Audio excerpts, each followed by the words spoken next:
Hello girls, previous video में हमने किया था इन्वेस्टिगेशन का meaning, types and objective and difference between auditing and investigation. Hope आपको क्लियर होगा। नेक्स्ट जो हमारे पास टॉपिक है ऑब्जेक्टिव ऑफ इन्वेस्टिगेशन, स्टार्ट लेते हैं। अब देखिए जो ऑब्जेक्टिव है इन्वेस्टिगेशन का वो कितने पार्ट्स में डिवाइडेड है और उसके क्या किस किस के बिहाफ पर उसकी इन्वेस्टिगेशन की गई है। First is investigation on behalf of a prospective buyer. अब देखिए इसमें क्या है, प्रोस्पेक्टिव बायर मीन्स कोई भी ऐसा पर्सन जो हमारे बिजनेस को खरीदने में इंटरेस्टेड है, ठीक है, खरीदना चाहता है। तो देखिए इसमें इफ़ एनी पर्सन और organisation wants to purchase the business of another then it will be interested to know whether it will be profitable for it to purchase the business. Means अगर कोई भी पर्सन है ऐसा जो organisation में कोई भी बिज़नेस खरीदना चाहता है, ठीक है, किसी दूसरे बिज़नेस को अगर वो ख़रीदना चाहता है तो ऑब्वियस ये बात है वो ये जानने में इंटरेस्टेड होगा कि क्या ये बिज़नेस ख़रीदना मेरे लिए प्रॉफिटेबल रहेगा या नहीं रहेगा, ठीक है। तो इसलिए भी हम जो इन्वेस्टिगेशन है हम प्रोस्पेक्टिव बायर के अकॉर्डिंग या फिर उसके बिहाफ पर हम करवा सकते हैं। अब जो ख़रीदने वाला पर्सन है, बिज़नेस को ख़रीदने वाला पर्सन है, मीन्स जो बायर है वो क्या क्या जानने में इंटरेस्टेड होगा, क्या क्या नॉलेज, क्या क्या इन्फॉर्मेशन उसको होनी चाहिए ऑर्गेनाइजेशन के रिगार्डिंग। तो उसको क्या क्या पता होना चाहिए। फर्स्ट इज में अर्निंग कैपेसिटी, जो बिज़नेस है जिसको वो ख़रीदना चाहता है उसकी अर्निंग कैपेसिटी कितनी है, ठीक है। The earning capacity of the business is the single most important factor influencing the decision of the prospective buyer. ये जो अर्निंग कैपेसिटी है बिज़नेस की, ये एक खुद ही में एक बहुत इंपॉर्टेंट फैक्टर है जिसके द्वारा जो बायर होता है वो अपने डिसीज़न पे उसको पता लगता है कि वो अपने बिजनेस को खरीदना चाहता है दूसरे बिजनेस को या नहीं खरीदना चाहता है, ठीक है। हाँ, in order to find out the actual earning capacity of the business the investigator should examine the profit and loss account. अगर वो दूसरे बिजनेस की अर्निंग कैपेसिटी को जानना चाहता है तो वो इन्वेस्टिगेशन करा सकता है। उसको पूरा राइट है कि जिस बिजनेस को वो खरीदना चाहता है उसकी इन्वेस्टिगेशन कराए और उसके प्रॉफिट एंड लॉस अकाउंट्स और फाइनेंशियल स्टेटमेंट्स वो चेकआउट करा सकता है, ठीक है। नेक्स्ट इसमें रीज़न फॉर सेल कि इन जो इन्वेस्टिगेशन होनी चाहिए on behalf of prospective buyer, उसमें ये भी इंक्लूड होगा कि जो सामने वाली पार्टी है वो अपना बिजनेस क्यों सेल करना चाह रही है, मीन्स रीज़न क्या है सेल करने का। कहीं कोई फ्रॉड तो नहीं है बिजनेस में, कहीं कोई एरर या कहीं कुछ ऐसा केस तो नहीं है जिसके कारण जो बायर है, मीन्स जो खरीदने वाली पार्टी है, वो फ्यूचर में किसी प्रॉब्लम में ना पड़ जाए। सो उसके लिए रीज़न भी पता होना चाहिए कि जो सामने वाली पार्टी है, जो बेचने वाली पार्टी है, मीन्स जो सेलर है बिजनेस का, वो क्यों हम अपना बिजनेस सेल करना चाहता है। एंड नेक्स्ट है इसमें गुडविल। अब देखिए जो इन्वेस्टिगेटर होगा, मीन्स जो बायर होगा वो अपनी बिहाफ पर इन्वेस्टिगेशन करा रहा है तो इन्वेस्टिगेटर को पूरा राइट है इन्वेस्टिगेशन करने का और ये पता लगाने का कि उसकी गुडविल कैसी है, मीन्स बिजनेस की गुडविल कैसी है, बिजनेस की गुडविल ठीक हो रही है नहीं हो रही है। तो auditor should find out what is the amount demanded for goodwill and whether the same is appropriate considering the past profits of the business, ठीक है। जो बिजनेस के पास्ट प्रॉफिट्स हैं सबको उस सब के बारे में इंफॉर्मेशन होनी चाहिए ऑडिटर को और इन्वेस्टिगेटर को। मीन्स वो गुडविल भी फाइंड आउट करेगा इन्वेस्टिगेटर कि उस जो सेलर पार्टी है उसके बिजनेस की कैसी गुडविल है। Next is valuation of assets and liability. जो एसेट्स एंड लायबिलिटी है उसकी प्रॉपर वैल्यूएशन करेगा, उसकी एसेट्स कितनी है, कोई ऐसी लायबिलिटी उसके बारे में पता लगाएगा, ठीक है। Next is auditors report. अब जो इन्वेस्टिगेशन हो रही है वायर के बिहाफ पर, तो इसमें if the vendor has got his books of accounts audited then the investigator should examine the auditors report in details at it may be helpful in his investigation. तो auditor की reports भी वो check कर सकता है। Auditor की reports में proper हर चीज़ मेंशन होगी about the books of accounts, final statements और वेरियस डॉक्यूमेंट्स, ठीक है। तो इन्वेस्टिगेशन करते टाइम बायर वो ऑडिटर्स की रिपोर्ट भी मांग सकता है। Next is special knowledge. It should be examined whether any specialised knowledge is required in order to run the business. अगर कोई ऐसी स्पेशल नॉलेज है, बायर को लगता है कि अगर कोई ऐसी स्पेशल नॉलेज है जो सामने वाली पार्टी से हमें मिल सकती है बिज़नेस को रन करने के रिगार्डिंग, तो वो स्पेशल नॉलेज भी इन्वेस्टिगेट करेगा। Next is position in market की जो पार्टी सेल कर रही है अपना बिजनेस, उसकी मार्केट में पोजीशन क्या है, ठीक है, वो भी फाइंड आउट करेगा, वो भी इन्वेस्टिगेट करेगा investigator. And other journal information भी, जैसे और वेरियस इन्फॉर्मेशंस होती हैं, वो भी फाइंड आउट करेगा, ठीक है, क्लियर है। नेक्स्ट हमारे पास है investigation on behalf of N incoming partner. अब देखिए, इनकमिंग पार्टनर के बिहाफ पर एक इन्वेस्टिगेशन बिठाई जाएगी, इन्वेस्टिगेशन की जाएगी। अब उसमें क्या क्या पॉइंट आउट हम जो है ध्यान रखेंगे कि क्या हमें फॉलो करने हैं।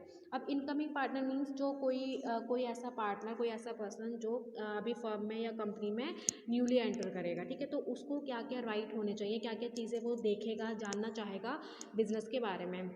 If any person wants to become a partner in any existing partnership firm, then he orders an investigation in order to find out the actual financial position of the firm। अगर कोई भी नया person या कोई भी person किसी भी company का या फर्म का मेंबर बनना चाहता है, पार्टनर बनना चाहता है, तो उसको पूरा राइट है कि वो इन्वेस्टिगेशन करवा सकता है, उसको पूरा राइट है, ठीक है। और जब वो इन्वेस्टिगेशन कराएगा तो वो किस किस बात की इन्वेस्टिगेशन कराएगा या उसको क्या क्या जानने में इंटरेस्टेड वो होगा, ठीक है।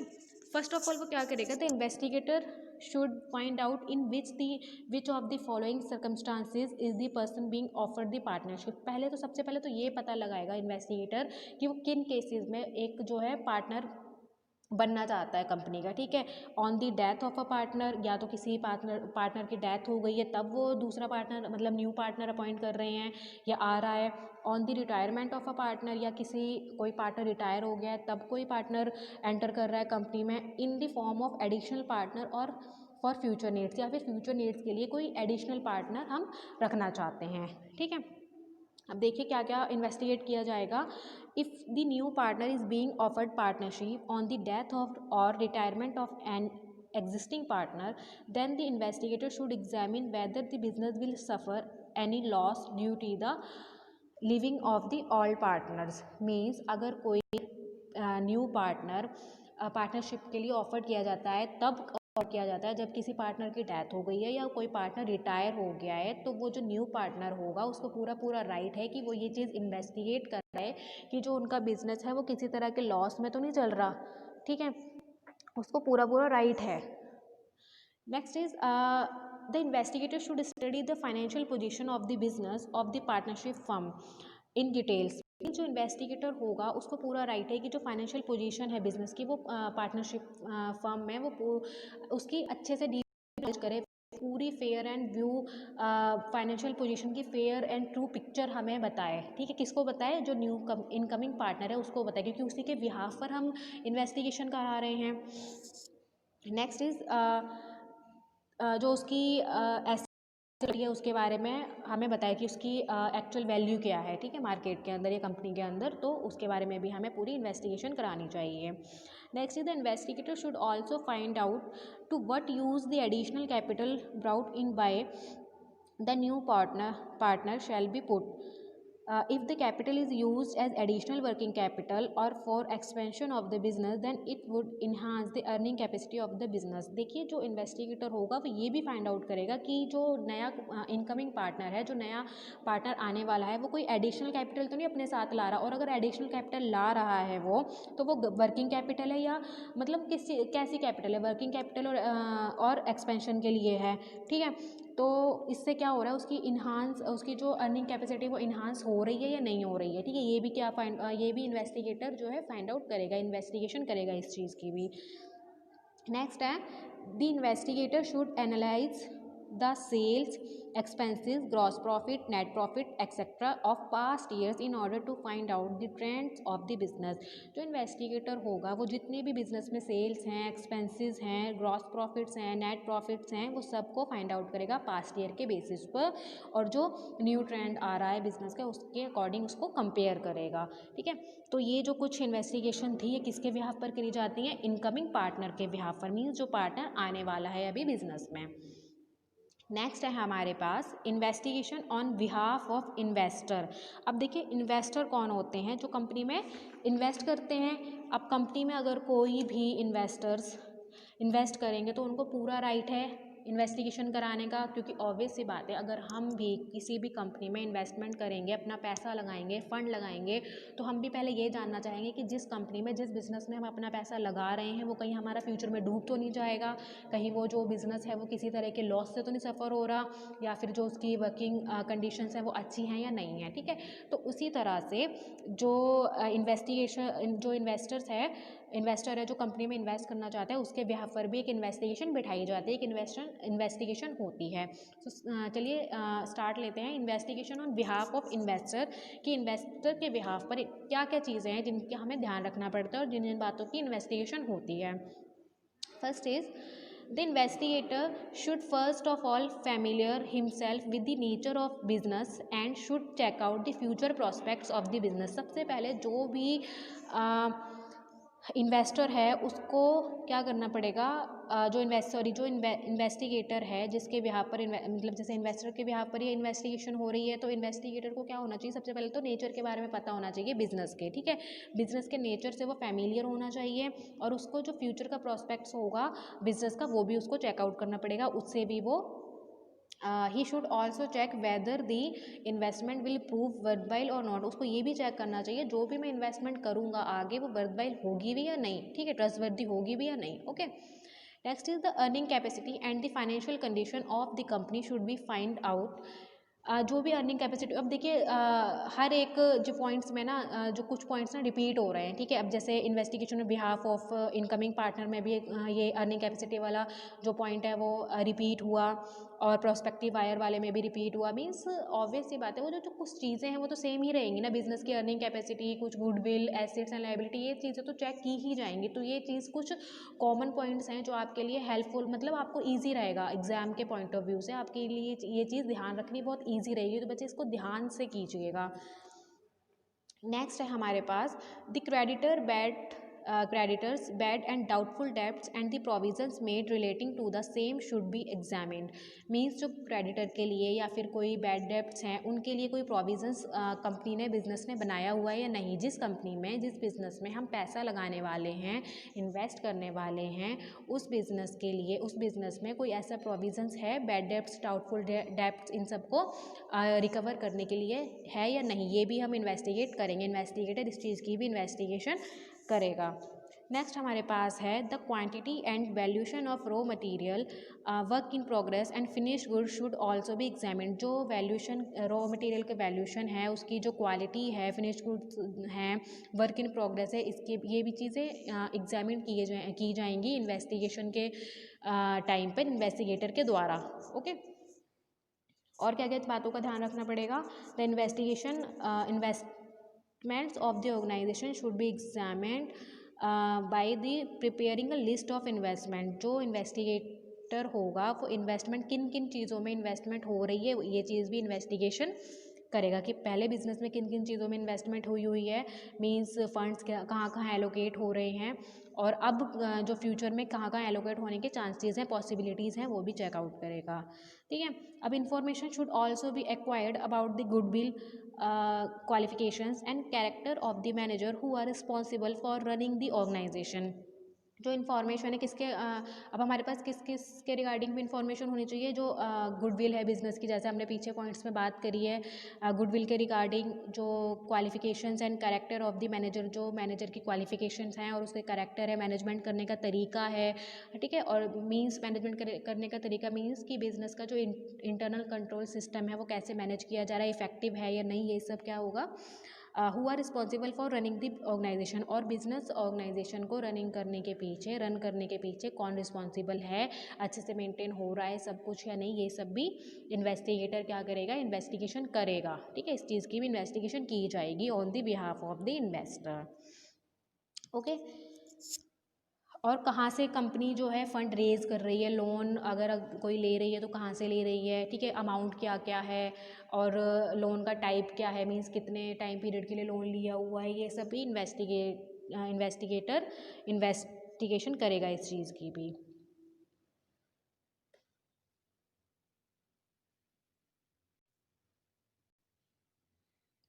नेक्स्ट पॉइंट है हमारे पास, नेक्स्ट एंड लास्ट पॉइंट है हमारे पास, investigation on behalf of the owner of the business. Means अब बिज़नेस के ऑनर के बिहाफ पर अगर हमें इन्वेस्टिगेशन करनी है तो हम कैसे करेंगे, उसमें किन किन बातों का ध्यान रखेंगे। अब देखिए, अगर कोई, अब हमने पीछे जो 3 पॉइंट किए हैं लास्ट स्लाइड्स में, उसमें क्या था कि जो प्रोस्पेक्टिव बायर है अगर वो इन्वेस्टिगेशन कराएगा तो क्या क्या पॉइंट्स ध्यान में रखने हैं, इनकमिंग पार्टनर हैं अगर वो इन्वेस्टिगेशन कराएगा तो हमें क्या क्या पॉइंट्स ध्यान में रखने हैं, उसके बिहाफ पर अगर इन्वेस्टिगेशन होगी, और अगर इन्वेस्टर के बिहाफ पर इन्वेस्टिगेशन होगी तो हमें किन किन बातों का ध्यान रखना है। एंड लास्ट है investigation on behalf of the owner of the business, की बिजनेस के ऑनर के बेसिस पर, के बिहाफ पर अगर हम इन्वेस्टिगेशन कराएंगे तो हमें किन किन बातों का ध्यान रखना पड़ेगा। The owner of the business may also order an investigation in circumstances where he suspects fraud in work of his employee। जो बिजनेस का ऑनर है वो भी इन्वेस्टिगेशन के ऑर्डर दे सकता है अगर उसको ऐसा लग रहा है कि मेरे बिजनेस में एम्प्लॉयज़ के बीच में किसी भी तरह का कोई फ्रॉड हो रहा है या फ्रॉड होने के चांसेस हैं। When any investigator is appointed for examining the books of accounts in circumstances of suspected fraud, then the investigation should be conducted with the lots of cautions and intelligence। जब इस तरह की कोई भी मतलब इन्वेस्टिगेटर अपॉइंट की जाती है, किसी भी इन्वेस्टिगेटर को हम अपॉइंट करते हैं बुक्स ऑफ अकाउंट्स के एग्जामिनिंग करने के लिए, तो जो जितने भी सर्कमस्टांसेस होते हैं, मीन्स कोई केस होते हैं जैसे फ्रॉड का कोई केस हो गया, तो उन सब के लिए हमें जितनी भी बुक्स ऑफ अकाउंट्स को अच्छे से चेक करना पड़ता है और इन्वेस्टिगेशन अच्छे से कंडक्ट करानी पड़ती है। मीन्स जो ऑनर होता है बिजनेस का वो अच्छे से इन्वेस्टिगेशन कंडक्ट कराता है। ठीक है। अब जो बेसिकली जो 3 रीजंस होते हैं जो ऑनर होता है वो क्यों इन्वेस्टिगेशन कराता है, फर्स्ट इसमें है embezzlement of cash. Means embezzlement का मतलब होता है किसी भी तरह की मिस एप्रोप्रिएशन होना। ठीक है। मीन्स कोई गड़बड़ होना, किसी भी चीज़ की चोरी हम जैसे कह लेते हैं चोरी करना। ठीक है। तो अगर उसको लगता है कि कैश में कोई मिस एप्रोप्रिएशन हो रही है, ठीक है, कैश में उसको लग रहा है कि मेरे बिजनेस से कैश ज़्यादा जा रहा है मतलब, और उसका कोई प्रॉपर एक रिकॉर्ड नहीं रखा जा रहा है, तो जो इन्वेस्टर होगा, सॉरी, जो इन्वेस्टिगेटर होगा वो इन्वेस्टिगेशन करा सकता है।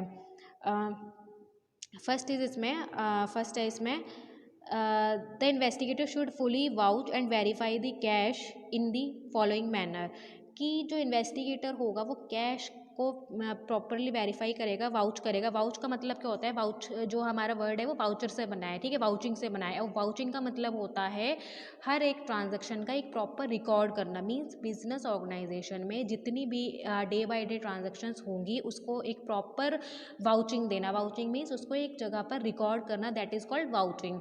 तो यहाँ पे उसको वाउच का नाम दे दिया है। उसमें क्या है, he should examine the total and balances of the cash book. उसको क्या, इन्वेस्टिगेटर क्या देखेगा कि कैश बुक का टोटल कितना है और उसमें बैलेंसेज कितने बार, मतलब बैलेंस क्या है और टोटल क्या है कैश बुक का। नेक्स्ट इज़ वो क्या बात नोट करेगा, क्या इन्वेस्टिगेट करेगा, certificate should be obtained of the opening and closing bank balance, की जो ऑनर के पास सर्टिफिकेट है या नहीं है ओपनिंग बैलेंस के रिगार्डिंग और क्लोजिंग बैलेंस के रिगार्डिंग। ठीक है। And the cash in hand should be verified physically, और जो उसके पास कैश इन हैंड है उसको प्रॉपरली वेरीफाई किया गया है या नहीं किया गया है फिजिकली। ठीक है। ये इन्वेस्टिगेटर इन्वेस्टिगेट करेगा। Next is the passbook should be tallied with the cash book. जो उसकी पासबुक होगी ऑनर की या बिजनेस ऑर्गेनाइजेशन की, जो अकाउंट की पासबुक होगी वो कैश बुक से टैली करेगा। ठीक है, मिलाएगा कि जो उसमें रिकॉर्ड्स हैं वो कैश बुक में है या नहीं है। Special attention should be paid to the date on which amount received. जो सबसे ज़्यादा अटेंशन है वो किसको देगा, कि जो अमाउंट किस डेट को अमाउंट रिसीव हो रहा है और किस डेट को वो बैंक में डिपॉजिट किया जा रहा है। ठीक है, कि मीन्स कि हमारे ऑर्गेनाइजेशन में, हमारी कंपनी में किस डेट में हम कोई भी कैश आया और फिर बाद में वो कैश कब हमने बैंक में डिपॉजिट कराया, इस चीज़ पे ज़्यादा ध्यान देना पड़ेगा। कौन देगा ये ध्यान, इन्वेस्टिगेटर देगा। ठीक है, जो इन्वेस्टिगेशन करेगा।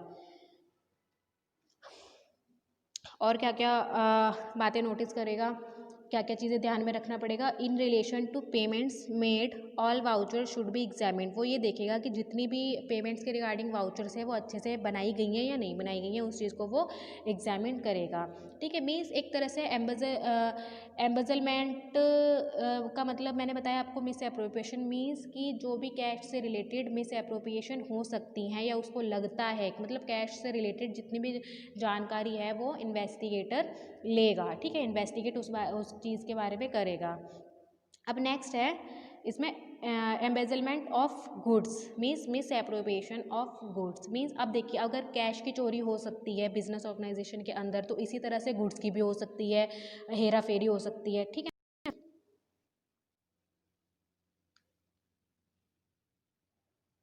नेक्स्ट पॉइंट है हमारे पास एम्बेजलमेंट ऑफ गुड्स मीन्स जिस तरह से कैश की हेराफेरी की जाती है, कैश में मिस एप्रोप्रिएशन की जाती है, उसी तरह से एक बिजनेस ऑर्गेनाइजेशन में गुड्स की भी मिस एप्रोप्रिएशन हो सकती है। तो देखिए उस चीज़ के लिए कैसे इन्वेस्टिगेशन बिठाई जाएगी। It is very difficult to detect embezzlement of goods, ये हमारे लिए ना बहुत ही डिफिकल्ट है ये पता लगाना कि जो गुड्स के बीच में एम्बेजलमेंट हो रही है, मिस एप्रोप्रिएशन हो रहा है, वो कैसे हो रहा है। Such frauds are usually found in cases where the goods are small and light but valuable. ये केसेस कब होते हैं जब हमारी जो गुड्स होती हैं वो स्मॉल होती हैं, मतलब छोटी होती हैं, जैसे कोई छोटी मोटी चीज़ की हेरा फेरी कर ली गई, ठीक है, और लेकिन वैल्यूएबल होती हैं, वो अमाउंट उनका ज़्यादा होता है। In order to detect such frauds it is necessary to examine the goods inward book, gross purchase, purchase return, gross sales, sales return etcetera. इन सबको जानने के लिए, इस तरह का कोई फ्रॉड डिटेक्ट करने के लिए हमें किस बुक से हमें पता लग सकता है कि जो गुड्स इनवर्ड बुक होती है, मीन्स जब हमारे बिजनेस ऑर्गेनाइजेशन में कोई हम गुड मंगवाते हैं तो उसकी एंट्री हम गुड्स इनवर्ड बुक में करते हैं, and gross purchase book, gross purchase कोई बुक होती है उसमें करते हैं, परचेज रिटर्न बुक में करते हैं, ग्रॉस सेल्स बुक में करते हैं। इन मतलब इन सबको डिटेल में एग्जामिन करना, तो हमें पता लगेगा कि जो इस तरह के फ्रॉड हैं वो क्यों होते हैं, ठीक है। और the quantity of stock should be tallied with the stock register. जो स्टॉक की जो क्वांटिटी है, मीन्स जितनी भी गुड्स हमारे पास हैं बिजनेस ऑर्गेनाइजेशन के अंदर या हमने मंगवाई हैं, तो उसको हम किससे टैली करेंगे, स्टॉक रजिस्टर में जाके टैली करेंगे। नेक्स्ट हमारे पास लास्ट है मैनिपुलेशन ऑफ अकाउंट्स। जो एम्बेजलमेंट होती है इसमें एक लास्ट फ्रॉड भी होता है, इसमें मैनिपुलेशन ऑफ अकाउंट। मैनिपुलेशन का मतलब होता है चेंजेस करना, ठीक है। तो अगर किस अकाउंट्स में किसी तरह के कोई चेंजेस कर दिए, बिजनेस ऑर्गेनाइजेशन में अकाउंट्स में अगर किसी तरह के कोई चेंजेस कर दिए, तो वो भी क्या है, एक तरह से फ्रॉड होगा। Commonly accounts are manipulated by the high ranking official in order to earn more salaries और कमीशन। ये हाई रैंकिंग जो ऑफिशियल्स होते हैं उनके द्वारा किया जाता है इस तरह का कोई भी फ्रॉड होता है या एरर कुछ होता है इसमें। तो और किस लिए किया जाता है, ताकि उनकी सैलरी बढ़े और कमीशन उनको मिले। Sometime this is also done by the owner of the business. ये कभी कभी बिजनेस के ऑनर द्वारा भी ये चीज़ की जाती है, इस तरह का फ्रॉड अगर किया जाता है। When they have to take a loan or sell the business so that the financial position of the business appears better than what is actually it. या जब वो कभी बिजनेस ऑर्गेनाइजेशन का जो ऑनर है, अगर वो कभी किसी थर्ड पार्टी से लोन ले रहा है या अपने बिजनेस को सेल करना चाहता है, तो वो जो उसकी एक्चुअल पोजीशन होती है बिजनेस की, उससे अपने आप को बेटर दिखाना चाहता है, तो तब वो इस तरह का कोई फ्रॉड करता है, मीन्स तब वो अपने अकाउंट्स में मैनिपुलेशन करता है, ठीक है। तो इस तरह के कुछ फ्रॉड्स होते हैं, कुछ मिस एप्रोप्रिएशन होती हैं जो की जाती हैं, और इसी के रिगार्डिंग इसी को डिटेक्ट करने के रिगार्डिंग जो इन्वेस्टिगेटर होता है वो इन्वेस्टिगेशन करता है। तो यही कुछ एक पॉइंट्स थे जो ऑनर बिजनेस का ऑनर इन्वेस्टिगेट कराता है, ठीक है।